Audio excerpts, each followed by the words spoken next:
We are officially starting IG Live, My Global Thespians, with the Kevin E. on the subject of 7-hyphenate syndrome, a very, very dangerous scenario for all of us. Now, before I get too deep into this, hey, Will, let me go ahead and say to everyone, I have a phrase that I came up with, I don't know, probably 2.5 decades ago in my life, just because I found it funny, because I think it's applicable to a lot of stuff, which is, just because something's possible doesn't make it a good idea. And that general cliche for myself, since I invented it, has always applied to those things that we basically have a free-form choice about. I, of course, make the joke, which is, a joke, but yet somewhat accurate in that, it's easy to get married and have a child. It doesn't necessarily make it a great idea. Hey, Will, who you marry, when you choose to be a parent. But those are two things that, as I always say, don't require a license, and it doesn't really require a skill set. You can just choose to get married and choose to get pregnant. It doesn't necessarily make it a good idea at that time. Well, this is kind of where 7-hyphenate syndrome for actors is born. And there's a reason for that. And we sometimes forget it simply because, why? Because we're us. And so we think to ourselves, I already covered an IG Live on being a serious actor, right? We think of ourselves as taking this seriously most of the time, and therefore what I'm about to say doesn't apply as much. But the truth of the matter is, who tells you you can't be an actor? No one. There is no law bar, medical bar. There are none of those things. Hey, CC, none of those things are required to call yourself an actor, to pursue this profession. You don't have to have a license. You don't have to go to class, technically. You don't have to have any form of what we would naturally call, in most things in life, an entry barrier. There is no entry barrier to this profession other than having some money. Because all you got to do is pay for some pictures, pay for some online services, and bingo bango, you get to call yourself an actor. Now, that doesn't mean that's what most of my audience or most of the people who've ever listened to me, that's not saying that that's your attitude. I'm just telling you that that is what's possible. And because it's possible, it also becomes, as we all know, possible for a zillion other things in this profession. Because again, there is no entry barrier to this profession. Way back in the day, 22 some years ago, when digital technology started to sort of rear its head, become a thing, cross the 21st century, Prince, party like it's 1999, 2001, 2002, 2003. A lot of conversations at that time between, the NASDAQ crash and everything else, and everyone jumping too fast, too soon into digital. Somebody asked Francis Ford Coppola about the digital camera, the digital wave. And all he said was, yeah, all it means now when you can just pick up your own camera and go shoot something is, we're just going to have 500 more bad stories a year. Now, he wasn't trying to be rude. I know he wasn't. I don't even know him, but I know he wasn't trying to be rude, but he was stating a fact. And why is that? Now it's 22 years later. So now it's just your iPhone, right? Even the iPhone 13 makes quote unquote content creation or a form of filmmaking way easier. And we've been getting easier the whole way. But once again, just because it's easier in terms of the ability doesn't make it a good idea. You can debate that statement, one with the right and one with the privilege of what's going on in this country right now, between the privilege of driving a car and the Second Amendment right to own a gun. Just because you can doesn't make it a good idea. Fair enough? Nothing to do with politics. I'm just saying that just because you can isn't always the best choice. Well, as actors, We have the ability, we have the choice option, we can choose to just suddenly become a 7-hyphenate syndrome and be the actor, the writer, the director, the producer, the post-production supervisor, the casting director, and the art director, all at once. We actually have the ability to choose to do that. Doesn't make it a good idea for a couple of basic reasons. One, how much experience do you have at all those things? And two, how much experience do you have at all those things doing them simultaneously? Hey, Laura, welcome in. So the bottom line is that the 7-hyphenate syndrome, and I can do the 7-hyphenate syndrome in a lot of different ways. I can do it as actor, writer, producer, stand-up comic, dancer, singer, influencer. I can give you 7 different things all day long and twice on Sundays. But here's the question I want to put to all you guys right now. I want you to think for the last 40 years, I'm just going to go 40 with you, just 40. I want you to think of all the current, well-known, consistent, close to A-list actors that you can think of that are known as actors today, who became known as an actor because they made their own film. Known as actors today, their primary view in this profession is as an actor because they made their own first film to put themselves on the map. And after making a film, filmmaker, have only gone on to simply be known as mostly an actor. Because I'm curious to see whether or not I get people telling me it's Kevin Smith. Hey, Moish, good to see you. Welcome in. For those of you guys who missed the first 5, 6, 7 minutes, definitely rewatch this on the grid on my Instagram. Follow me at the Kevin E Instagram and YouTube on the channel. So that's the question I have. You don't have to answer it today, okay? You don't have to answer it. Hey, Casey Casting, good to see you as always. You don't have to answer the question today, but really sit down and think about all the well-known actors you know today who became well-known as an actor because they made their own film. And they haven't gone on to be a filmmaker. They just made a film, and it gave them enough latitude as an actor, and then they sustained that. Because outside of Will Damon and Ben Affleck and Good Will Hunting, I'm going to press you on how many people fall into that category. And once again, guys, my whole thing is, I'm not telling you that it's wrong at all. Of course not. I would never do that. But I am sharing with you that the idea of trying to take a profession such as entertainment and be basically 7 different professions in one all the time makes it really, really hard to be good enough at 1 or 2 of them. Billy Bob Thornton. Thanks, Will. Appreciate it. Thank you for that. We've got 2.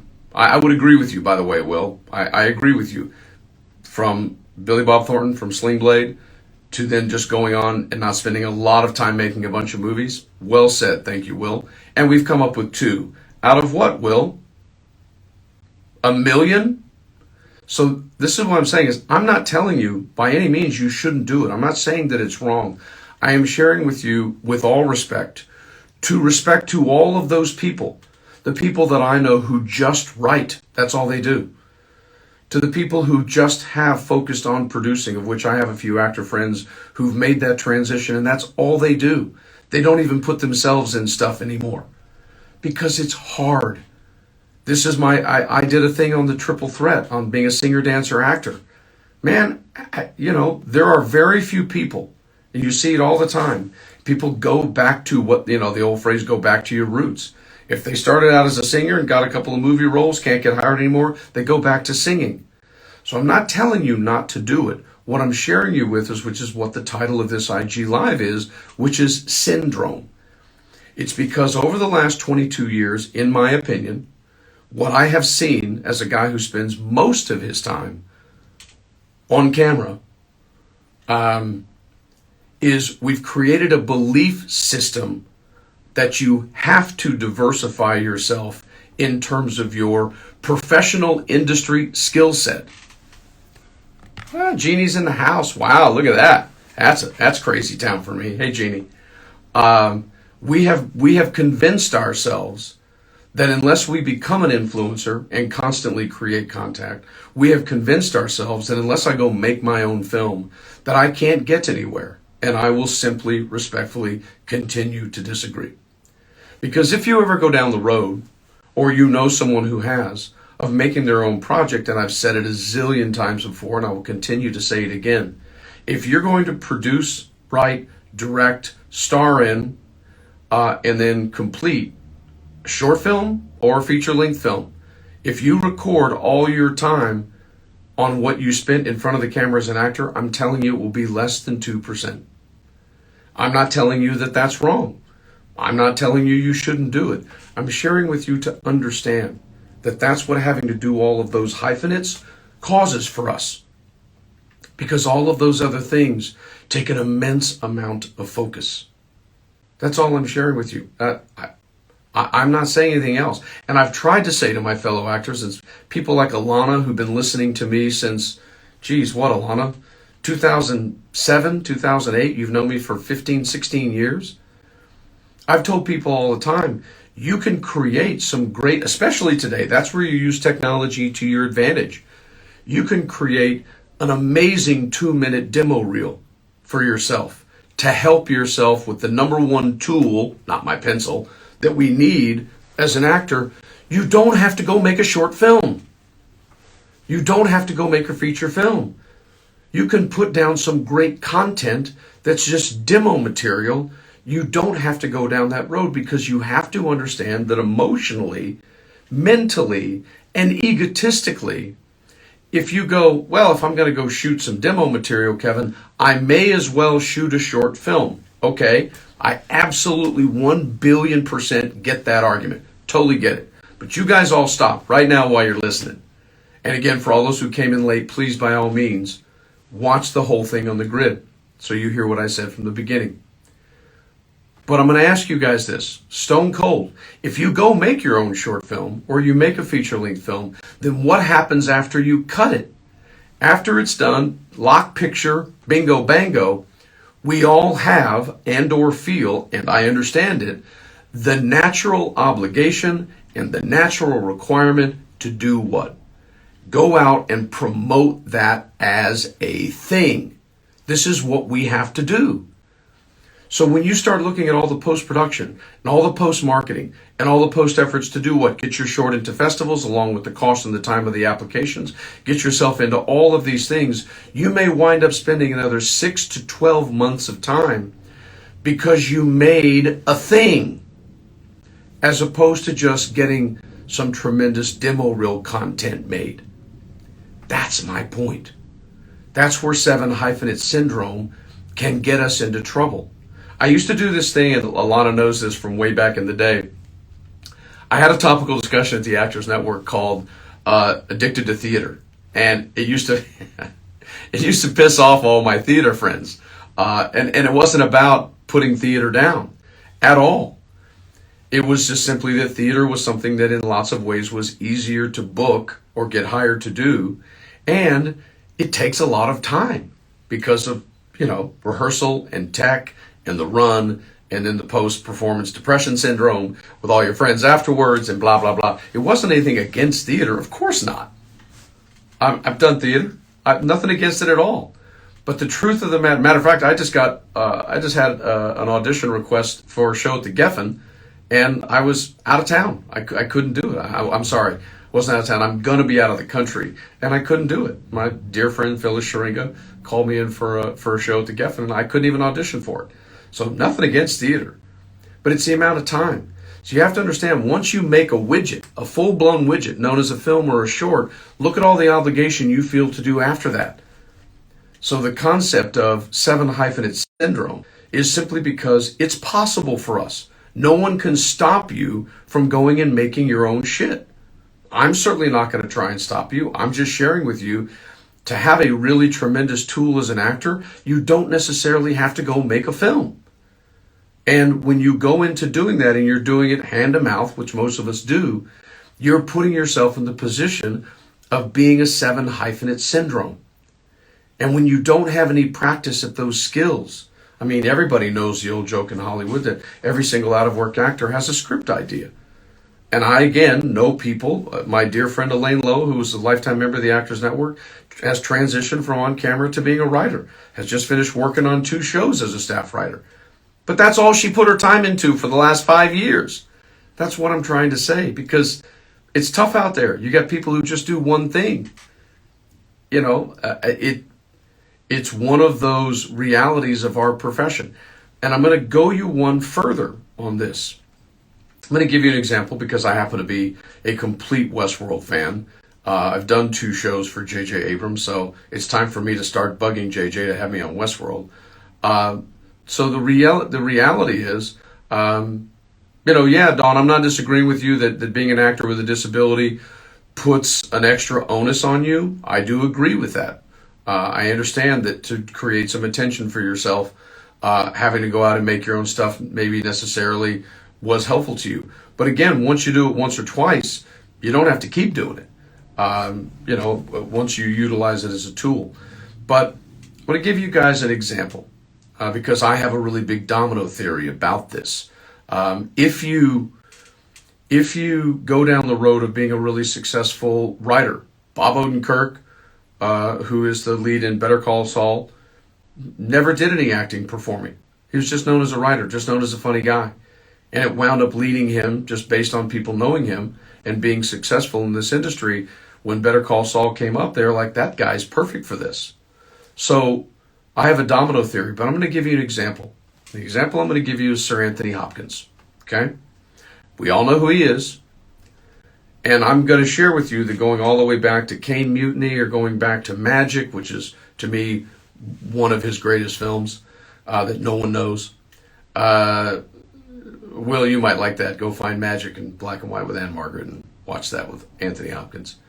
You have to ask yourself along the way, certainly since Silence of the Lambs, which is 20-some years ago, don't you think Anthony Hopkins could probably get the right to direct anything he wanted to if he asked? Don't you think Anthony Hopkins could spend his time as a producer or a writer if he wanted to? Because he's Anthony Hopkins. And yet, in a 62-year career, 62 years, he's only chosen to direct 3 things. That's it. 3. One in 1990, one in like 97, and another one in 2006. Not a real consistent desire to do that. Now, that's just one example. I could find many examples to make my point about this. But Anthony Hopkins is somebody who would have far more support, it's fair to say, by being a hyphenate and doing something other than what he's known for than, say, John Q. Person would do, or even I would do, if I set out to write, direct, produce, star in, post-production, cast, line producer, etc. He'd have a lot more support than I would in that to help him do that, and yet doesn't really seem to interest him. And my point to you being is, if this interests you, then perhaps maybe, just maybe, you might want to become more of a director-producer or producer-writer than you do necessarily an actor. And this is my point, because I can tell you right now, I own 2 life rights stories that I'm trying to sell. And yes, in both of those life stories, there are roles that I'm right for. There's actually several roles that I'm right for. However, when, not if, when I sell them, I am not going to be trying to push myself into, hey, Deb Yates, welcome in. For all you guys who came in after 9:05, make sure you go back and watch this whole thing on the grid so you can follow along with how everything connects together. So, as I was saying, I own 2 life rights to things, and they have lots of roles for me. However, when I sell them, part of the deal is going to be for me to get one of those roles, but it's not going to be a role that would ever affect the success or the sale of that project. It will be one of the, medium to smaller supporting roles so that I get to utilize the value of that project for myself as an actor. But the point of it is to sell it as a producer. That's the point. So I'm going two hyphenates. I'm not even trying to write the damn things at all. I know that what I need to have to sell those is I'm going to have to attach an accredited writer. And if I do it as a limited TV series, which is what I want both of them to be, not a feature film, I'm going to need to line up with an accredited showrunner. Somebody that in television everyone knows. Well, I'm already doing that. But this is kind of my point, is that I'm not saying, to use Will's example, Billy Bob Thornton, great example, that it can't be done. But what I'm sharing with you is be careful. Be very, very careful about two things. The belief that you have to be a 7 hyphenate diversified person to get anywhere. Be careful, because your skill set is going to be dicey when it comes to being able to actually get all that done. Hey, Tom Jenkins, good to see you, man. Again, you guys all make sure you go back and watch this whole thing on the grid, and then when it gets pushed over to my YouTube channel, the Kevin E, it won't have all the front end time waiting for me to start, just so you know. So just understand, guys, there are people out there who do all of these professions, all of these things that could be on a business card. That's all they do. I have a friend of mine who's an art director for television. She's been doing it for nearly 30 years. 30 years she's been doing it. She works all the time, and yet it's still hard for her to get hired sometime. I'm not telling you not to do it, but I am sharing with you my domino theory. And my domino theory is this. Yes, there are only so many hours in the day, Don. If you become a successful writer, and I know several of them, just like you probably do, if you have acting in your background, yeah, you can maybe slip yourself into a project here and there. If you're going to become really successful as a producer, yeah, you can maybe slip yourself into something. Who's a person we all know as a director who does that? Oliver Stone. And if you've ever seen Oliver Stone, and Quentin Tarantino does it as well, and ironically and funny enough, neither of them should ever be on camera. It's funny because they're both very smart about it. Stone never really gives himself more than like 3 lines, and Tarantino barely gives himself a scene like in Pulp Fiction. But, they're not particularly strong on camera because it's not their skill set. But you can do it. But I'm just sharing with you, if you become successful at one of these things that we would call a hyphenate category, if you become successful at one of them, guys, Hollywood's doors open for you. That they start falling down. They knock over, they're all connected. But to try and do 5 or 6 or 7 of them all at once, to try and maintain the level of being a professional dancer when all some people do in this city is dance, while you're doing 6 other things, is hard. To try and maintain an ability to be a professional singer while you're trying to do 6 other things is hard. Or trying to, create an acting career while also being a singer dancer is hard at the same time if you're not well known for one of them. That's all I'm trying to share with you. So back in the day, this is one of my favorite things about Hollywood. When I got to Los Angeles, late 80s, improv, stand-up comedy, blah, blah, blah. We got into the 90s, right? This may be when some of you guys may have come to Hollywood or you were already an actor someplace else. This was a popular thing that used to happen in Los Angeles. And by the way, it still happens today. It's never going to go away. But it's one of the funniest things I've ever seen in my life, and I just had to laugh my ass off. So, round about the early to mid-90s, when we finally had an office at the Actors Network, I used to obviously socialize and go out a lot more, having nothing to do with, obviously, COVID times we live in. But it became a thing, is that I for a period of time, for about 5 years, shit tons of people suddenly decided to start calling themselves producers. Not a joke. They would get business cards, and they had a company, and they were, looking for IP, intellectual property, things to produce, things to sell. And I used to hear people, especially guys, yes, ladies, trying to make a move at somebody at a party. I used to hear guys all the time go, well, I'm a producer with several projects in various stages. Write that shit down. That should be a hashtag. I'm a producer with several projects in various stages, which basically means absolutely nothing. It means absolutely nothing. Because it's just a good bullshit line. And for some people, that would have been true. But this is my entire point about this profession that I said at the very top of this IG Live. This is a profession that does not have an entry barrier to any of this shit. To any of the things we give Emmys and Oscars for, there is no entry barrier. Anybody can pick up their metaphorical pencil, known as a laptop, and call themselves a writer. Anybody can go to Ralph's and get some business cards, bad name for a grocery store, and call themselves a producer. Anybody can go in their backyard with their iPhone 13, two friends, a goat and a balloon, and a guy named Billy, and call themselves a director. It's always a guy named Billy. And call themselves a director. I'm not poo-pooing people who do that for real at all. I would never do that. But what I'm sharing with you guys is the concept, the idea, and the psychological potential mind screw of believing that you have to be a multi-hyphenate person to get anywhere in Hollywood is simply bullshit. That's just bullshit. That's all.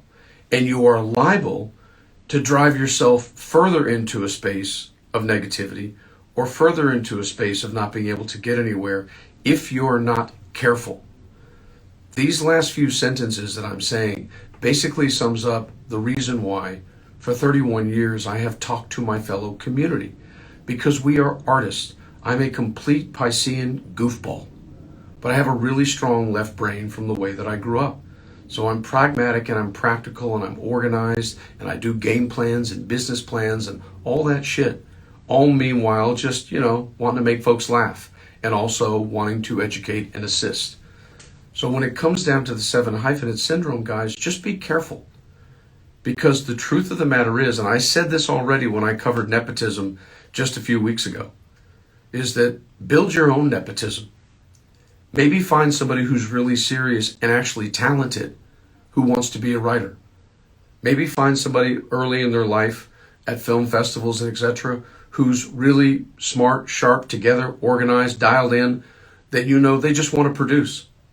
Maybe find the people early in their career who are the hyphenates we try too often to be ourselves.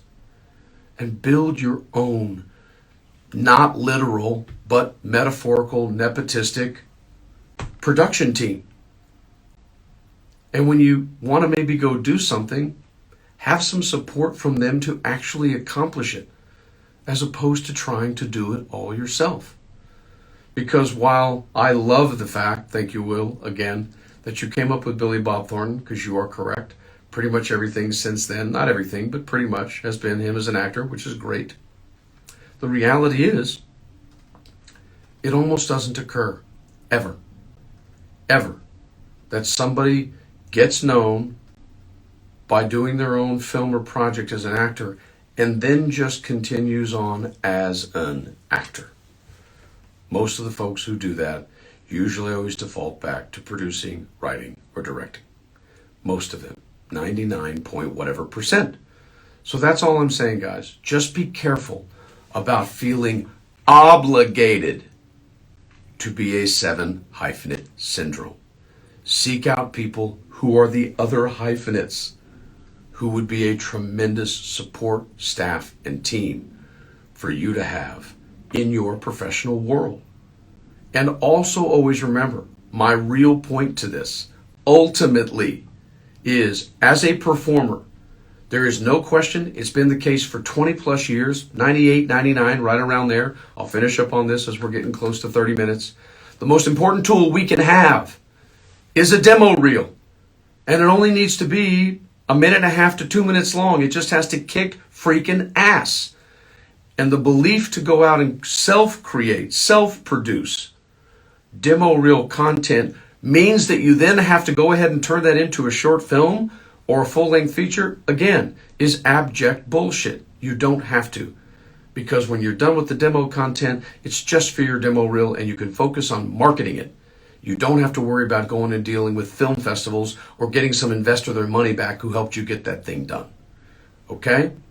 That's my overall point. Now, again, I make this announcement. I made it earlier. I'm going to say it so it actually stays on the YouTube channel when I edit this. Starting next week, you guys, I'm doing one IG Live of set content a week, and I'm going to do one show business scenario, open forum, ask Kevin anything. So you guys got to tell your friends and start getting people to get their current actor scenario question issues dialed up, because I'm going to be doing one a week. Don't necessarily know when. You guys will find the notification, follow me, and I'm going to just open it up to 30 minutes of answering questions you have of what's going on in your own career. Okay? That brings us to the end of this IG Live. Thank you guys for being here. Thank you all for pinging some folks. Good to see some new faces. Tell your people, get them to follow me ASAP, and go over to the YouTube channel and subscribe at the Kevin E. We will see you guys next week. Have an awesome weekend.